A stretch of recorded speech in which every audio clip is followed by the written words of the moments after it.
Hi, welcome back. This is the second in this series for week 5 on liability for autonomous systems.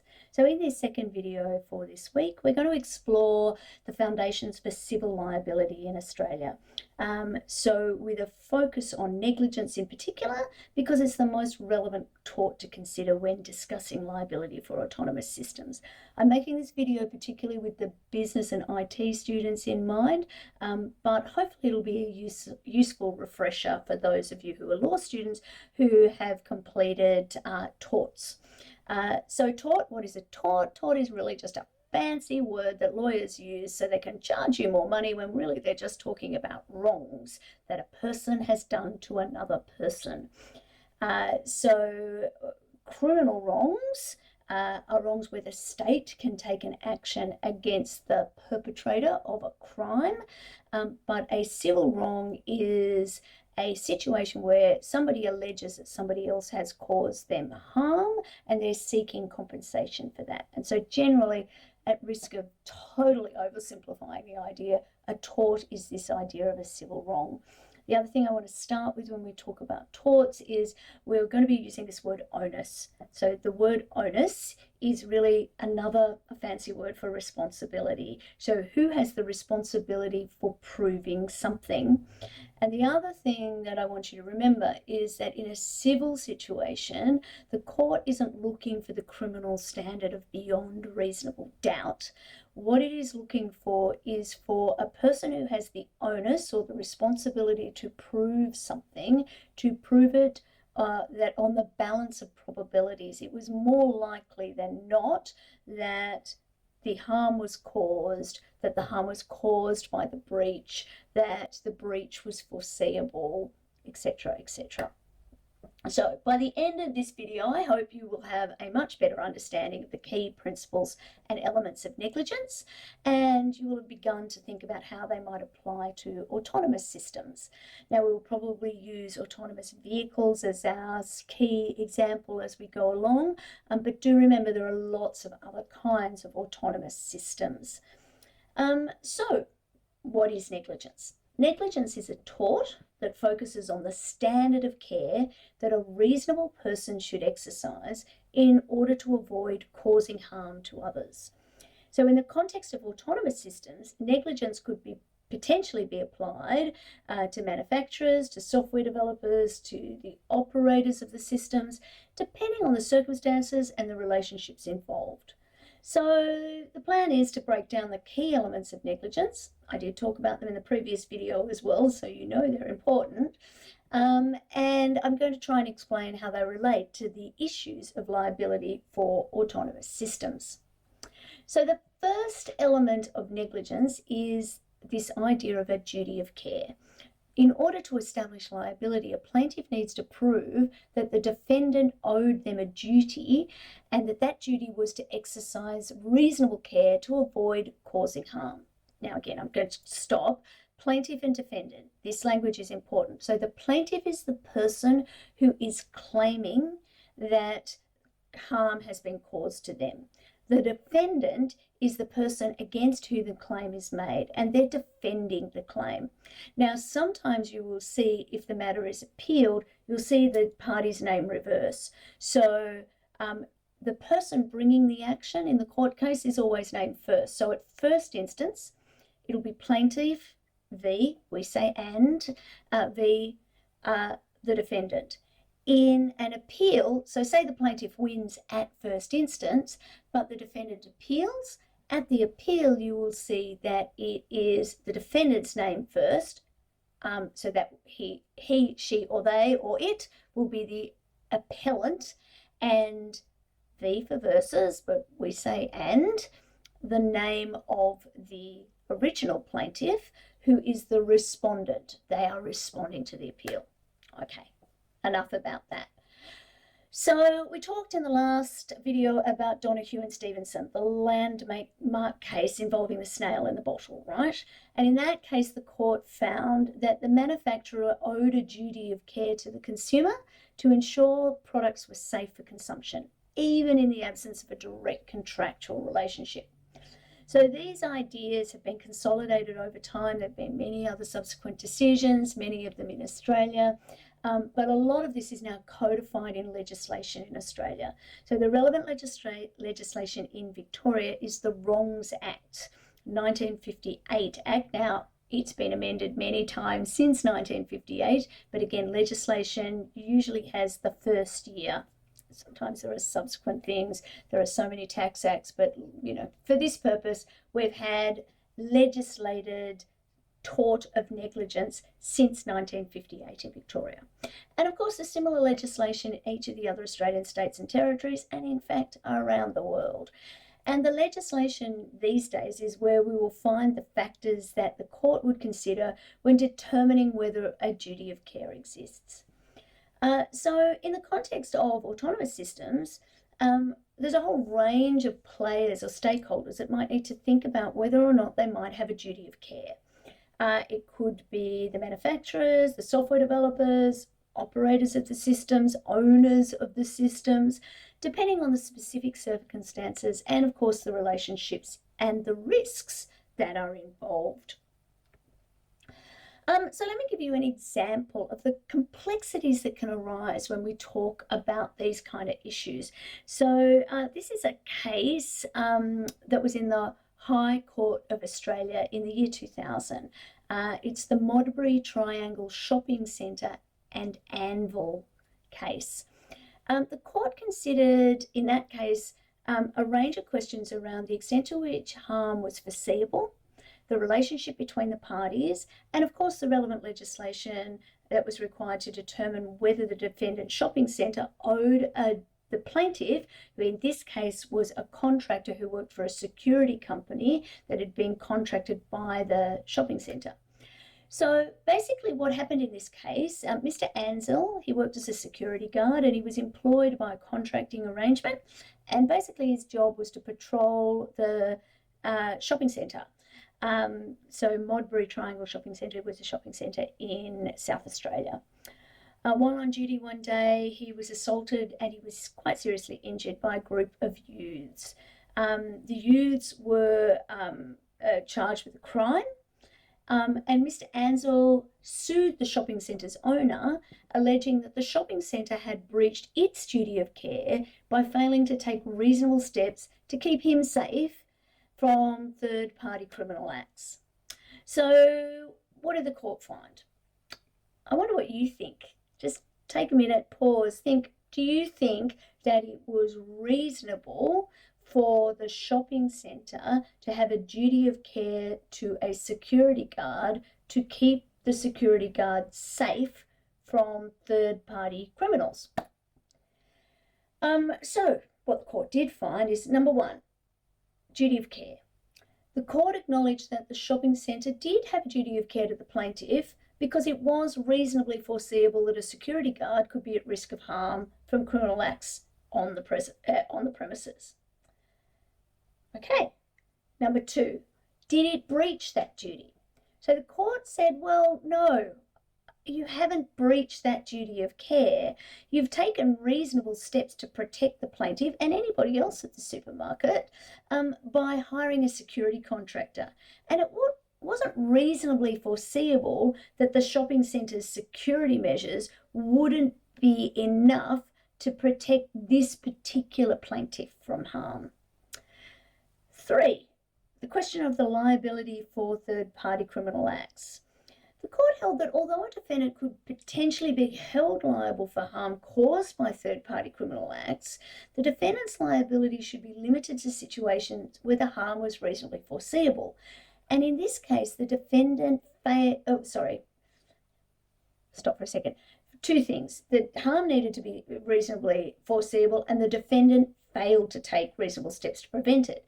In this case, it was reasonably foreseeable that people might get hurt by criminal acts, but the shopping centre did take reasonable steps. It hired a security company. So the court found that the shopping centre wasn't liable for the plaintiff's injuries because the shopping centre had taken those reasonable steps by hiring security contractors. So this is The case, I've used this case as an example because I think it shows you the complexity and the way that we need to do that think like a lawyer piece of breaking down each of the elements and thinking about how they apply to this particular defendant and this particular plaintiff. Now, if the plaintiff here had been somebody who was a shopper, and the shopper had been hurt by the acts of these criminals, because the security guard hadn't taken any action or run in the opposite direction or something like that, it might be that its security measures weren't seen as being enough. We always have to pay attention to the specific circumstances of the case. Okay, so the next element of negligence is that once we've got a duty that's been established, we need to be able to show that that duty has in fact been breached. So to establish liability, the plaintiff needs to prove on the balance of probabilities that the defendant breached their duty of care by failing to meet the required standard of care. A breach of duty occurs when the defendant fails to take the necessary precautions to prevent harm.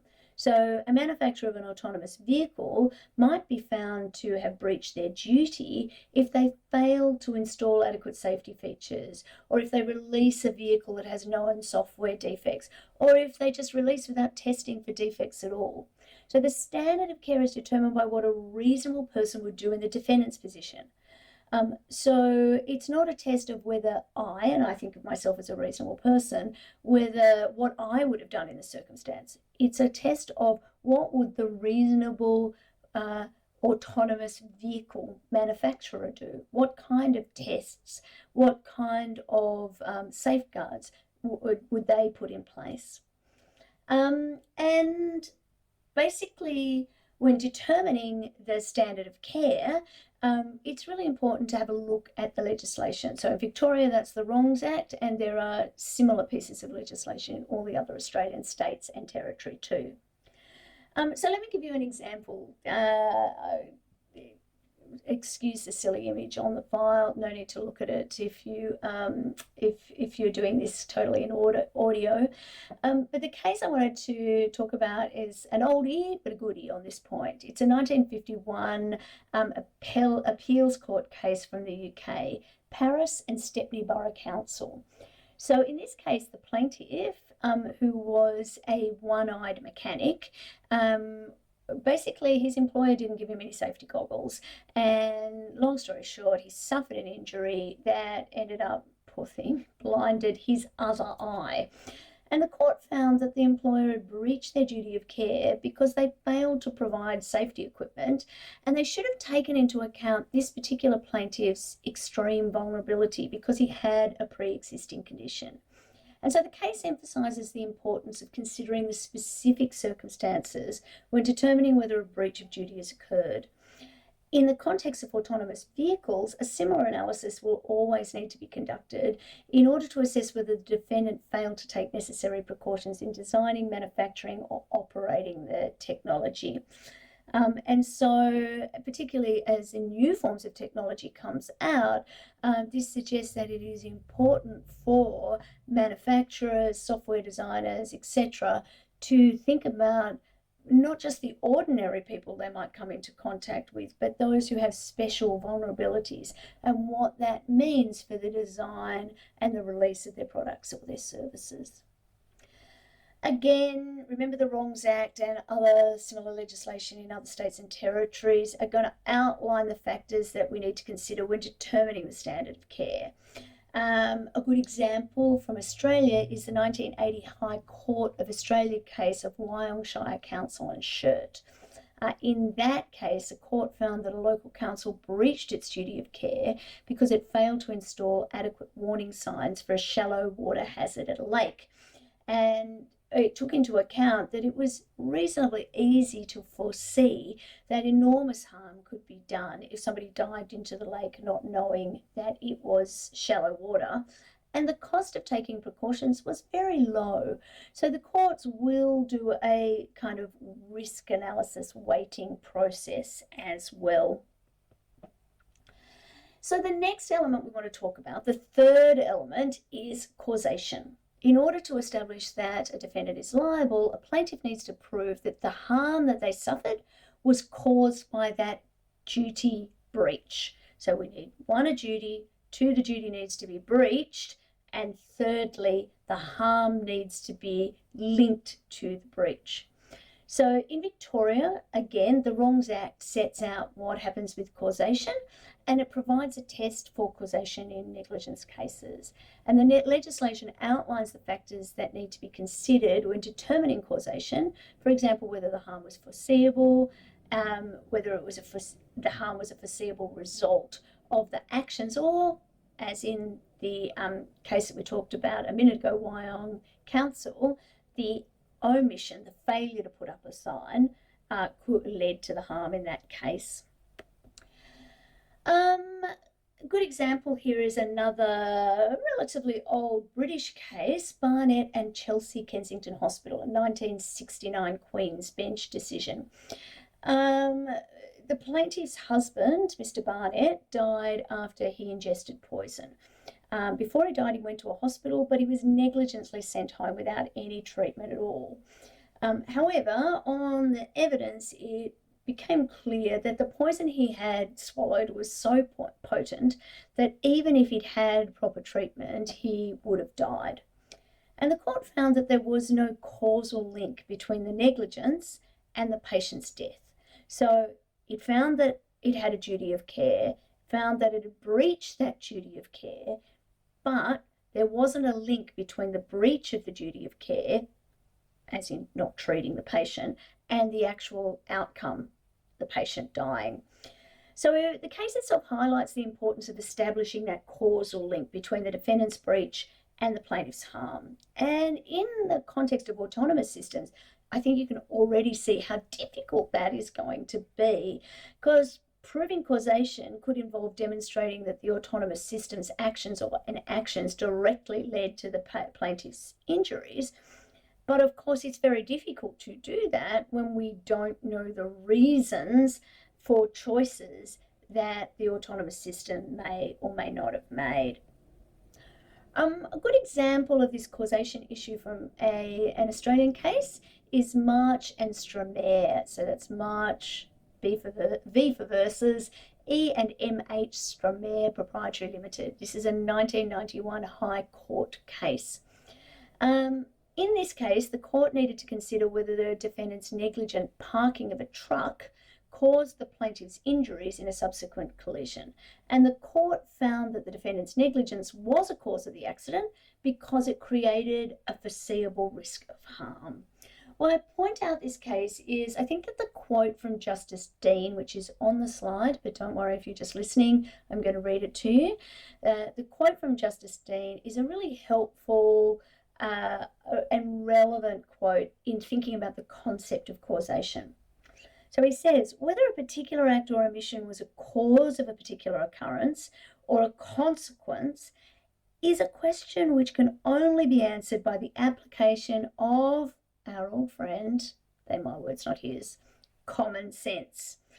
So common sense and experience to the circumstances of the particular case. The common sense of causation is not displaced by legal policy consideration, it is qualified by them. So we need to look through a common sense lens when we're thinking about causation. We need to take into account the specific circumstances of each case. Sure, legal policy considerations might influence a determination of causation, but they're not going to displace the common sense notion of causation.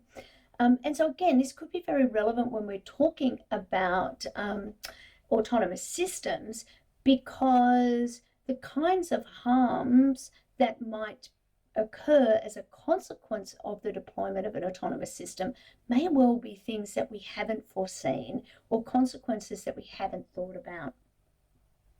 So in the next video, my plan is to talk about some of the challenges for lawmakers and for the industry as we think about these issues, the issue of liability for autonomous systems. And I look forward to seeing you there. Cheers.